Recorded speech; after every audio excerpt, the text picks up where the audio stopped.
चुनावी रण में लगभग हर पार्टी ने अपने अपने रणबांकुरे मैदान में उतार दिए हैं। ऐसे में हरियाणा में मुख्य मुकाबला भाजपा और कांग्रेस के बीच ही देखा जा रहा है। बात करें भिवानी महेंद्रगढ़ सीट की, तो वहां पहले से भी अधिक रोचक मुकाबला होने की उम्मीद जताई जा रही है। पहली बार ऐसा है कि दशकों बाद 2024 के इस लोकसभा चुनाव में बंसीलाल परिवार और भजनलाल परिवार चुनाव नहीं लड़ रहे। किसी पार्टी ने उनके परिवार में से एक को भी लोकसभा का टिकट नहीं दिया। ऐसे में भाजपा और कांग्रेस दोनों ही मुख्य पार्टियों को भीतरघात का खतरा है।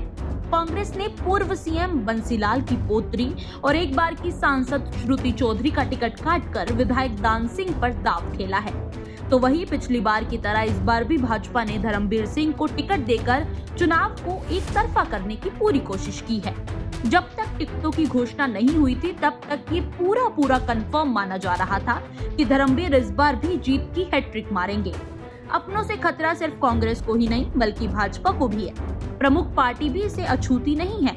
धर्मवीर को अगर कोई जिता सकता है तो वो है जाट वोट बैंक। हालांकि जाट वोट बैंक और किसान भाजपा से खासा नाराज चल रही हैं। कारण है कि 3 कृषि कानून 2020 में हुए किसान आंदोलन की चिंगारी अभी तक सुलग रही है। गौर करने वाली बात ये है कि भाजपा प्रत्याशी धर्मवीर चुनाव प्रचार के लिए जहां जा रहे हैं, वहां किसान उनका विरोध कर रहे हैं। भिवानी महेंद्रगढ़ लोकसभा में लोहारू, तोशाम, बाडरा व दादरी विधानसभा क्षेत्र में जाट यानी किसान वोट बैंक की संख्या सबसे ज्यादा है। अगर यहाँ से भी वोट बैंक बट गया तो धर्मवीर के लिए जीतने की राह आसान नहीं होगी।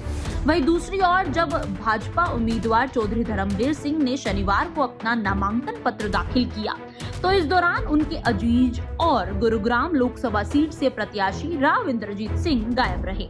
कारण है नामांकन भरवाने में सिंचाई मंत्री अभय सिंह यादव का धर्मवीर के साथ होना। 2014 व 2019 में हुए चुनाव की बात करें तो राव इंद्रजीत सिंह व चौधरी धर्मवीर सिंह हमेशा साथ ही नजर आए हैं।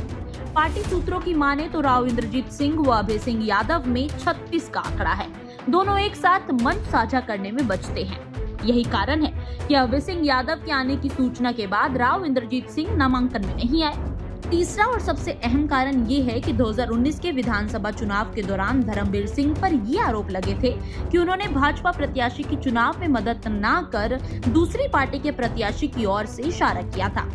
हालांकि पार्टी सूत्रों की माने तो उस नेता का उस विधानसभा क्षेत्र में इतना वजूद नहीं है, मगर राजनीति के जानकारों का मानना है कि ये एक जाति विशेष से संबंध रखते हैं। इसलिए माना जा रहा है कि वो अपनी हार का बदला लेने के लिए अपनी जाति विशेष के लोगों की ओर किसी दूसरी पार्टी के प्रत्याशी के पक्ष में मतदान देने का इशारा कर सकते हैं। काबिले जिक्र रहे कि भाजपा प्रत्याशी धर्मवीर सिंह का उस विधानसभा क्षेत्र में अपना एक अलग ही प्रभाव है।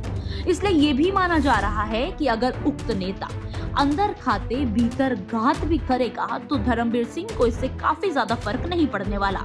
मगर इस समय देखा जाए तो हर प्रत्याशी के लिए एक वोट काफी कीमती है। जब तक श्रुति चौधरी के नाम पर चर्चा चल रही थी, तब तक लगभग ये तय माना जा रहा था कि धर्मवीर इस बार भी फुल फॉर्म में है और पिछले बार से भी अधिक वोटों से अपनी जीत दर्ज करवाएंगे।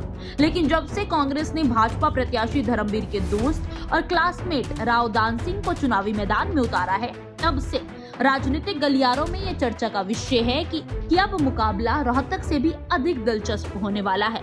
2019 में 4,44,000 से अधिक मतों के अंतर से जीते चौधरी धर्मवीर क्या इस बार भी ये वोट प्रतिशत हासिल कर पाएंगे या नहीं? इस मुकाबले में दोनों पार्टियों के सामने बड़ी चुनौती अपनों की बगावत से बचना है। ऐसे में क्या भाजपा और कांग्रेस अंदर हो रहे इस भीतरघात से खुद को बचा पाएगी या नहीं? आपको क्या लगता है? कमेंट करके जरूर बताइएगा। पंजाब केसरी के लिए रिंकी बत्रा की ये खास रिपोर्ट। हमसे जुड़े रहने के लिए हमारे YouTube चैनल को सब्सक्राइब करें और नई वीडियो की नोटिफिकेशन के लिए बेल आइकॉन को दबाएं। अगर आप ये वीडियो Facebook पर देख रहे हैं तो लाइक जरूर करें और ज्यादा से ज्यादा शेयर करें। धन्यवाद।